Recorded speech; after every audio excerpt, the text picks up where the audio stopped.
Alright, so you guys are actually going to hear like a Coffee Shop Comics intro, which is my second channel, but in truth, I decided to post-production move this video to the main channel. I think it's a super interesting battle, super interesting topic, and I'm so excited to see you guys discuss it in the comment section, as well as you can pull up on my server and discuss it there as well.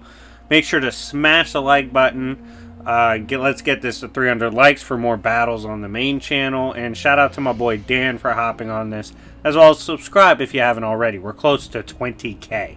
Anyways, guys, I hope you guys enjoy this battle. It's the Sinister Six from Marvel Comics versus the Akatsuki from Naruto. I hope you guys enjoy. Without further ado, let's watch this video. What's going on, everybody? Grab your mochas, grab your lattes, cappuccinos, whatever the hell you're drinking. Settle on in. This is Coffee Shop Comics. I'm your host, Jobbers and Goons, and today we have a friend of the channel, my boy Dan, if you want to say what's up. Hey guys, what's up? So, we have a pretty fun topic that actually sprouted from my server, and that is, what if the Sinister Six from Marvel Comics were to encounter the Akatsuki in an abandoned New York City? Who would win if the two sides clashed? We're gonna briefly explain both sides and then kind of review how we think the battle will play out. Real quick, make sure to subscribe if you haven't already. We're almost at 3k subs here, and it would be amazing if you help us hit that milestone, and we'll keep on posting content for you. But anyways, getting into this, first I will go over the Sinister Six, and then Dan will go over the Akatsuki, and then we'll get into it. It's going to be a 6-on-11 battle, and I hope you guys enjoy. So, first for Marvel, I'll discuss Doc Ock. Doc Ock is one of the most brilliant minds in the Marvel Universe, someone that even the likes of Peter Parker looks up to, and he has spent his life in the fields of science. And this has led him to, unfortunately, a life of crime and some pretty frowned upon actions as an extremist, as he eventually donned insanely durable, multiple metallic arms that allows him to easily combat the likes of Spider-Man, as he became the notorious Doc Ock. With these arms and his intellect, he's a very formidable fighter, and is able to tank stuff as well, using them as a shield, making him a pretty versatile brawler type and pretty formidable as a commander on the battlefield, as he's highly intelligent. Next, we have the Lizard, Curt Connors, famous scientist who, upon indulging a chemical, became the Lizard. As the Lizard, he is insanely cunning, and he isn't as book smart as Curt Connors is, who's one of the brightest minds of Marvel as well, but he is, in a lot more ways, more naturally intelligent than Curt Connors would ever be, making him a balanced threat as a mind on the battlefield.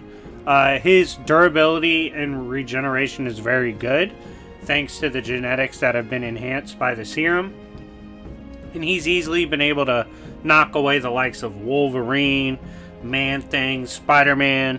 Has pretty good instincts to overcome even high-tier precog and battle senses like the Spider Sense.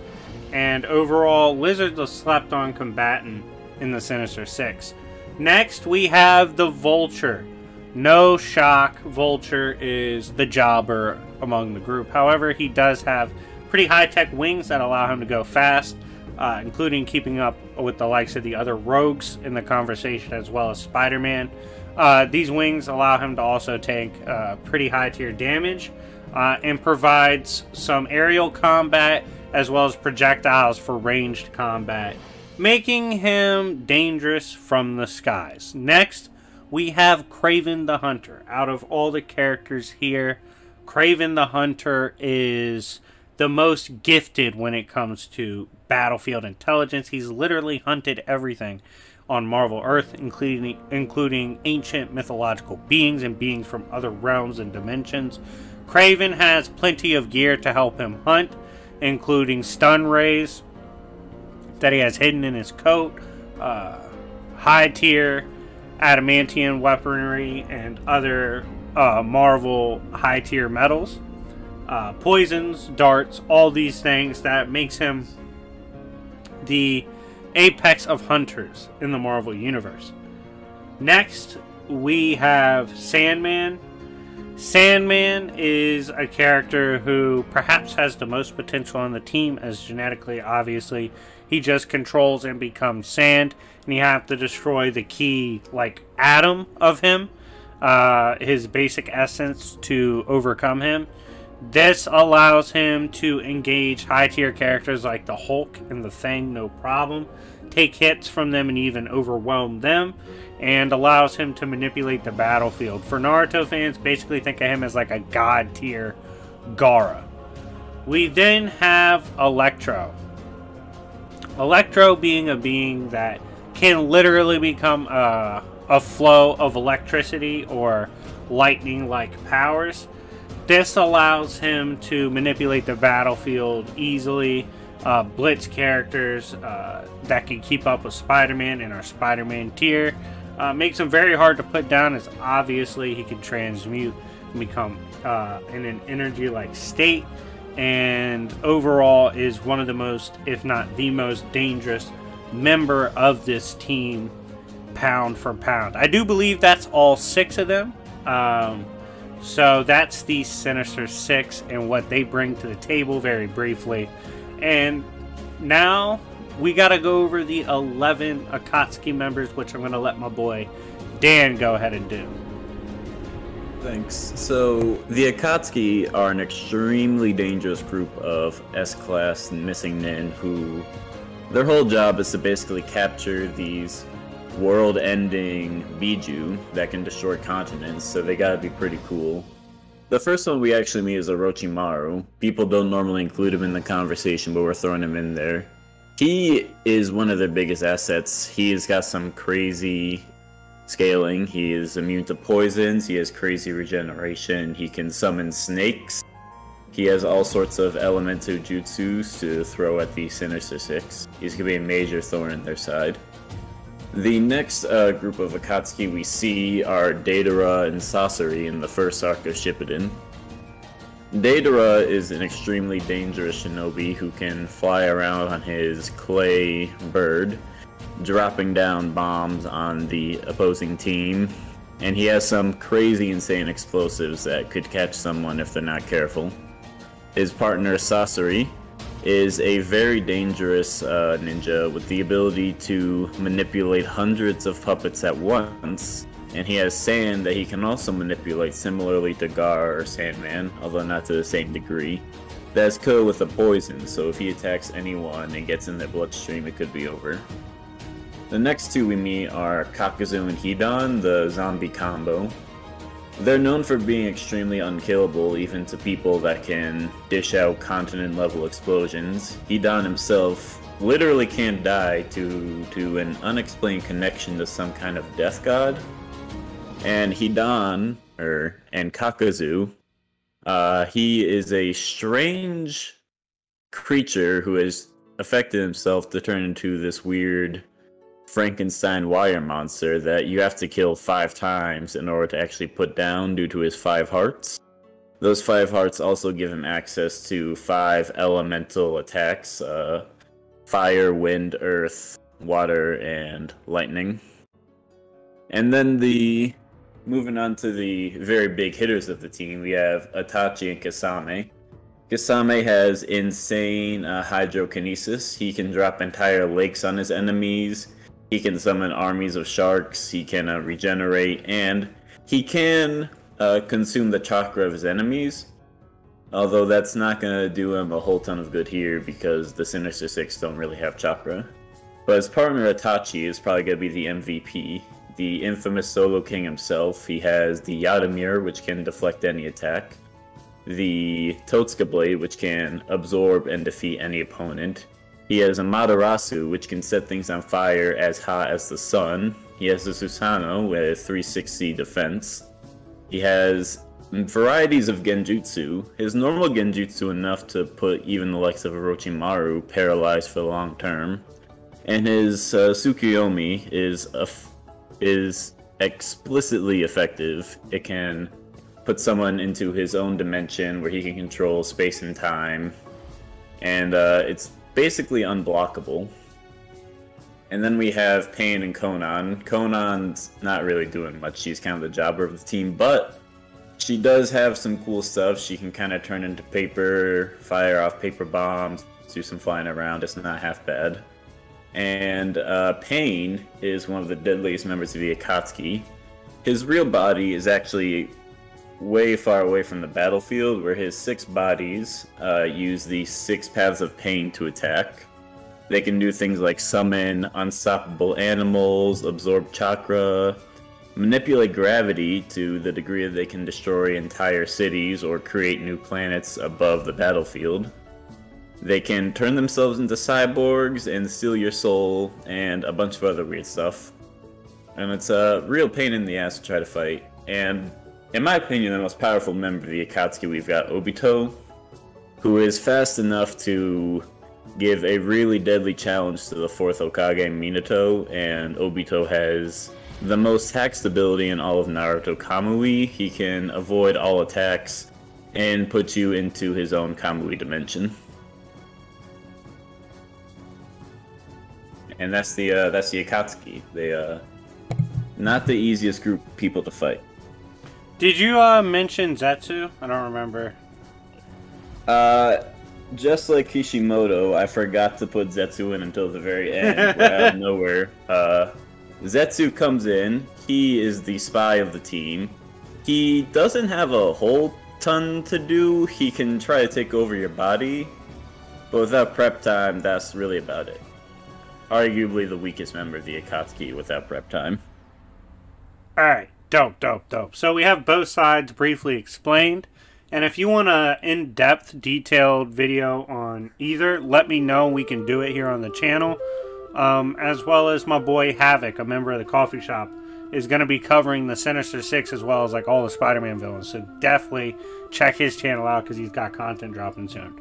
But anyways, we see these two kind of clashing, and we're going to go ahead and discuss like what would happen naturally as the battles unfold. To me, and I think we kind of agreed on this, and what I would call almost like a natural first round, the battlefield would kind of split in two as the teams converge, with there being 2 sides to the battle. On one side, we're going to have Kraven, Lizard, and Doc Ock, with Hidan, Kakuzu, and Orochimaru in the mix. And then on the other side, we're going to have Electro, Sandman, and Vulture dealing with Sasori, Deidara, Conan, Zetsu, Pain, Itachi, and Obito. That's going to be like the super loud and proud side of the battle. So we're going to discuss like the Hidan, Orochimaru, Kakuzu side of the battlefield first. Because in my opinion, like this is more... Yeah, it's like easier to discuss this part first. I feel like this more easily splits into Lizard versus Orochimaru, where they have a more even fight, where Kraven just kind of manhandles Kakuzu and Hidan. Quite possibly, yeah. Like the amount of battle experience Kraven has on both of them is ridiculous. His intelligence is way higher. He's taken on characters with way better stats. It's a good chance he just blitzes both pretty easily. And he's going to take them down no problem. Yeah. Like, Kakuzu's big weakness is he is a brawler. That's what he brings to the table.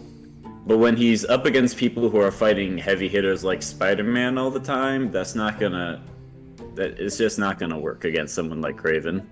And Kraven's taken down characters like Venom before. Like, fought them, you know? He'll be alright. So it's gonna... That insane regeneration makes Kakuzu's immortality just kind of look redundant. Yeah, it's going to end up Kraven joining the mix against Orochimaru with Lizard and Doc Ock there as well. Now, I think Orochimaru, if it was just him fighting Lizard, I think he'd eventually get the better of Lizard. But this battle's a lot different facing the three of them. So, what do you think? What are your initial thoughts? So, I agree that Lizard versus Orochimaru would probably be going in Orochimaru's favor. And Doc Ock would be a definite problem for that kind of opponent like Orochimaru. But the problem with Orochimaru is it's... Ironically, compared to someone like Kakuzu, he's even harder to kill. What would you say, like, Doc Ock and Lizard's, like, win con would be to actually, like, put Orochimaru down for good? Well, I think at first, the way they're dealing with him, I think Lizard would just start blitzing. And he does have this weird thing where he has, like, a telepathy, where he can naturally unlock the lizard brain part of you and bring that more forward, which could potentially naturally make Orochimaru fight less intelligent. But regardless, like if we take that out of the mix, he would, like stats-wise, physically, be superior to Orochimaru in basically every way. And so Orochimaru's got to overcome the stats difference with his hacks, which he can. Like, it would be tricky for Lizard to deal with, who is no slouch when it comes to intelligence as a fighter as well. But with Doc Ock observing, like, how Orochimaru's trying to deal with this, you know, physical beast, I think Doc Ock would be trying to cheap shot, taking advantage of the battlefield, with Craven very much doing the same as he eventually joins the battle. And I think... The thing is, Orochimaru can get, like, sliced in half, and then, like, one small snake the size of a pinky comes out, and then he just, like, recreates himself from that snake, so... Like... I think they continue beating the shit out of him until they find a more permanent means to put him down, which might come in the form of, like, Electro, just frying the fuck out of him. But that's the question, because if Orochimaru can hold up Doc Ock and Craven for long enough, those are two big hitters. That would make it a lot easier for some of the Akatsuki, if they win some of their fights, to come assist him. So I feel like this fight would last long enough. That actually depends on if the other rounds, how they go. Yeah, that's possible, but I think on the other side, for the Marvel group, I don't think they'll be taking much damage during this exchange with the 3v1. I think they'll have Orochimaru on his heels, surviving. Possibly...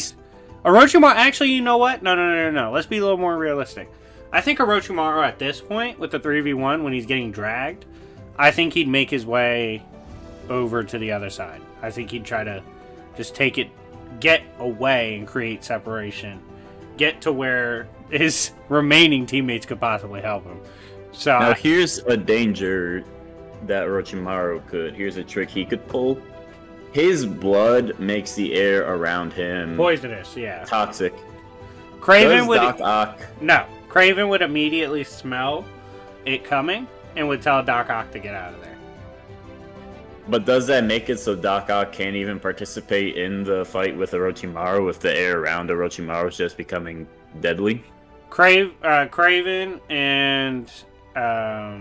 Because Craven and Lizard probably have, like, poison resistance to knowing them. They'll be fine to those two.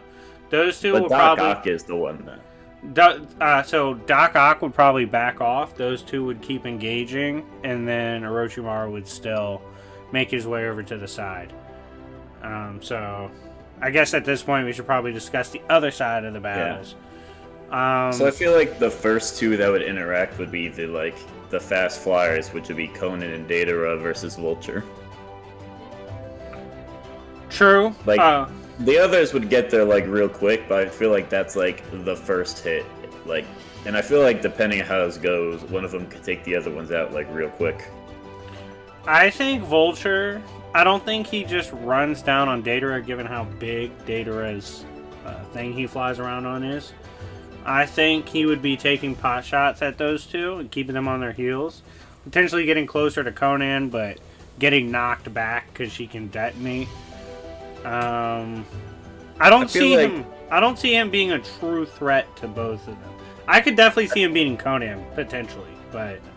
I feel like, yeah, he could beat Conan, but I feel like if he's fighting someone like Datara, what's gonna happen is he's going to go for some pot shots, but he's just gonna kind of get taken down by Datara's natural shinobi arsenal. Like, I think Datara, when he pulls out, he has the substitution nano jutsus. shit. He has the nano shit too. Like, I don't think Vulture would see that and probably get caught off guard by nano bombs. That is true. If he just, well, we'll get to that later. That's like a potential win con for the Akatsuki if shit hits the fan. We'll cover that later. Yeah, but I think if he starts like- using the micro bombs or the nano bombs, I think that could take out Vulture. But Vulture would kind of just be trying to hold his own at this point while Electro engages like Kisame and Itachi. I think Kisame coming in loud and proud. Well, I don't know how much water Kisame would use, first of all, because he has his teammates around him. Like, he can't just put everybody in a lake. That's I mean, that is true, but half of his allies would know Kisame and back up, and the other half are like in the sky. So I feel like it's not that much of an obstacle. If they back up and he starts unleashing his water, I think Electro immediately would close in and just put it work. Like, that's like, Electro is really a problem for the group because I feel like Sasori would normally be a really big asset with his ability to basically neg people with his poison and his army of 100 puppets. But what's gonna happen is he's gonna like see that this whole fight's getting serious. He's gonna unleash his 100 puppets, and then I feel like Electro is just gonna do an AoE electric blast and take out Kisame and all of Sasori's puppets at the same time. Yeah, it might get something messed up like that. And then once Kisame's out the picture, you got Sandman running in, basically. Like, that was Sandman's like only counter. And it really depends if Sandman can dodge the first kind of water bomb. I definitely think he could, and I could definitely see something like Electro, like, trying to intercept it, and Sandman just getting out of there, Sandman grabbing something to throw it in the way, or just being fast enough in general, or just recognizing Kisame as like a potential water type. Given the vast intelligence of the Sinister Six, I think they'd be like, "Yo, Sandman, This dude who looks like a shark might have a water problem." Yeah, like we're gonna take care of him real quick, see, in case he pulls some fucking water, does some weird water shit, because they know stuff like that exists. They've seen like Naruto. For those who aren't as familiar with the Sinister Six and Marvel, for the Naruto side, like those fans, they've seen all the hacks that like the Akatsuki bring to the table. The hacks are still dangerous, but they've seen this kind of shit before. So it's not like they won't try to react accordingly. And however, this is kind of like chess because we still have Pain, Obito, and Itachi, who of those people would be the most likely to hang back and see what's going on. And while the pawns of Sasori and Kisame are making Electro, Sandman, and who else is there? Vulture are seeing what they can do. They're like, all right, we see what's going on. So after the first three Akatsuki members are kind of dealt with, Itachi and Obito and Pain are going to be coming in, dropping Shinra Tenseis, they're going to be dropping Amaterasus, and Kamui sucks. Very tactically at that point to try to snatch them up. And they have the advantage at this point because with the first wave of the Akatsuki coming through, they would have the idea of what the Six could do better than what the Six would know about Itachi, Obito, and Pain. I think at this point, someone like Vulture would like fly in and get taken out by Itachi, like Genjutsu or something. And at that point, they'd be like, "Yo, these people are fucking weird." And I think at that point, Sandman and Electro are going to be looked at to really carry. I think Electro would engage, and Sandman would too. Orochimaru at this point. Orochimaru is still in the cut at this point. Like, he's still viable. I I think I feel like the fights become Itachi versus Sandman and Pain versus Electro. I think Sandman, unless the Tosca blade gets him, I think Sandman wears down Itachi eventually. That's like the thing is, Sandman might in a really weird way be immune to the Tosca blade because he himself is not the sand, he's just like the one molecule. But like, the blade's so fucking slow too. Like I feel like Itachi's best bet is he might try to turn him to glass with a Matarasu, which does spread extremely quickly. Yeah, he can disperse himself on like an atomic level though, so he could probably just separate himself. And there was one time when Madara grabbed, or Gaara grabbed Madara out of his Susanoo with sand, so I feel like that could happen. If Itachi tries to put his Susanoo, Sandman's just gonna go underneath the Susanoo and grab him. It might be even worse. He might be like, fuck your Susanoo, and just rip that shit. He could just like...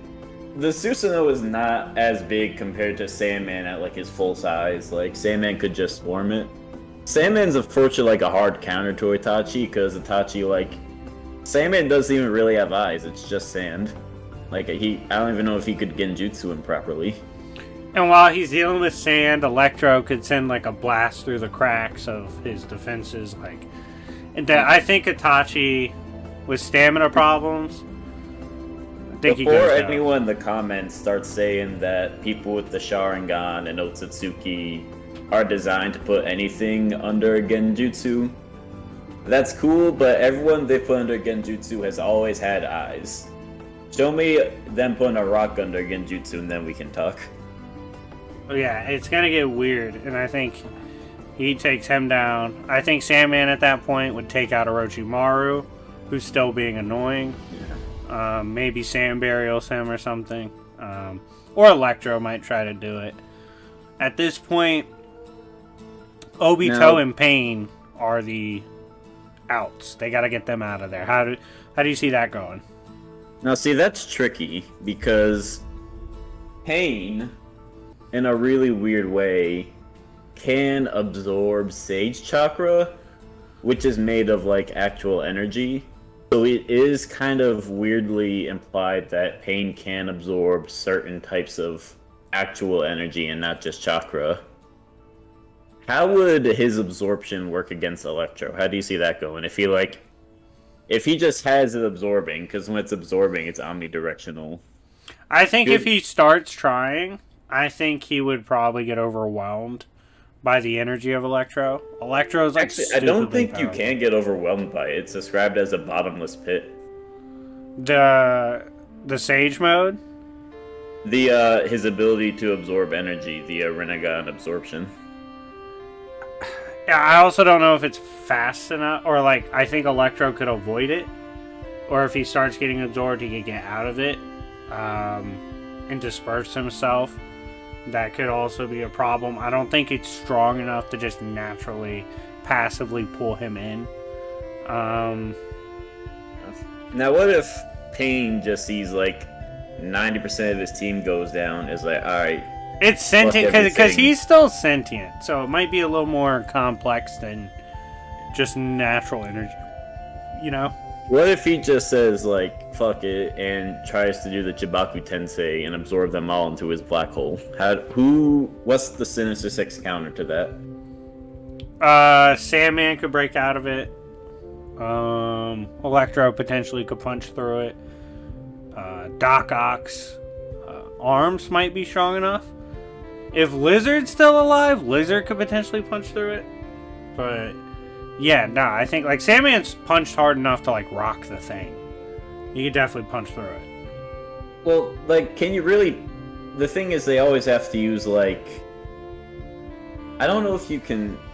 I guess that is technically Sasuke's Susanoo sword can slice one in half, so I guess if you do... No, it got punched back. It got punched out by Kurama before. Kurama literally bullied his way out. Kurama, like, punched, like, the side of it, and then it, like... Yeah, that is true. He did kind of just crawl his way out. Yeah, he literally forced his way out. I'm saying Sandman would do that way faster.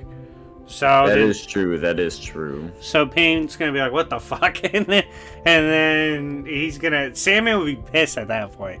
I think Sandman will be on all the Pain's asses at that point. I think Sandman is a real problem because Obito is not gonna be able to absorb Sandman. There's too much of him. Yeah, and then you have the others still pot-shotting him, trying to take him out from other angles.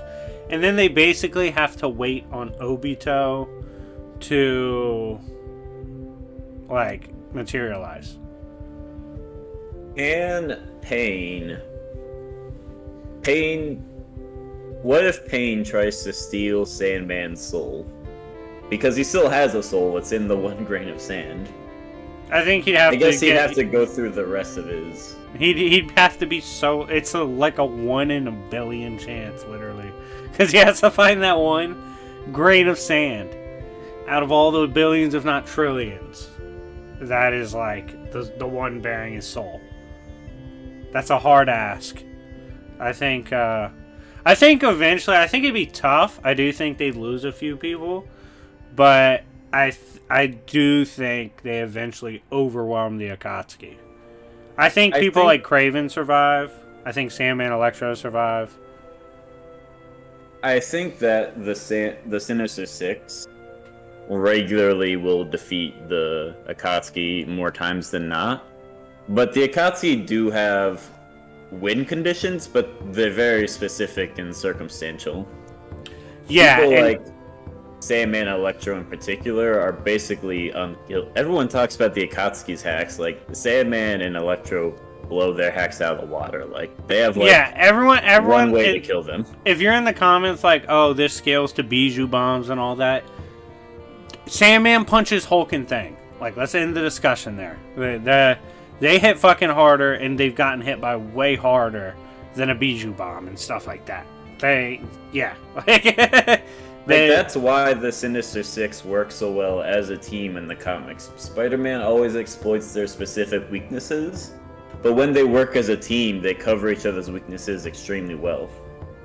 Yeah, they're problematic. Even characters like Lizard are slept on for being tough matchups, even with just pure raw stats. So, while the battle is actually a lot more interesting than I think people originally think, I think the way this plays out, I do see some win cons for the Akatsuki, but I do believe if they were to clash, the Sinister Six would take it high diff. With some losses on their side, but they'd still emerge victorious. But anyways, guys, thank you so much for watching. This has been an epic versus battle. Shout out to the boy Dan for coming on the channel and talking about this with me. I hope you guys enjoyed this. And if you guys enjoy these discussion like battles on Coffee Shop Comics, let me know the next battles we should do in the comment section down below. But anyways, guys, thank you so much for watching. It's been your host, Jobbers and Goons, and Dan, and we'll see y'all later. Peace. See ya.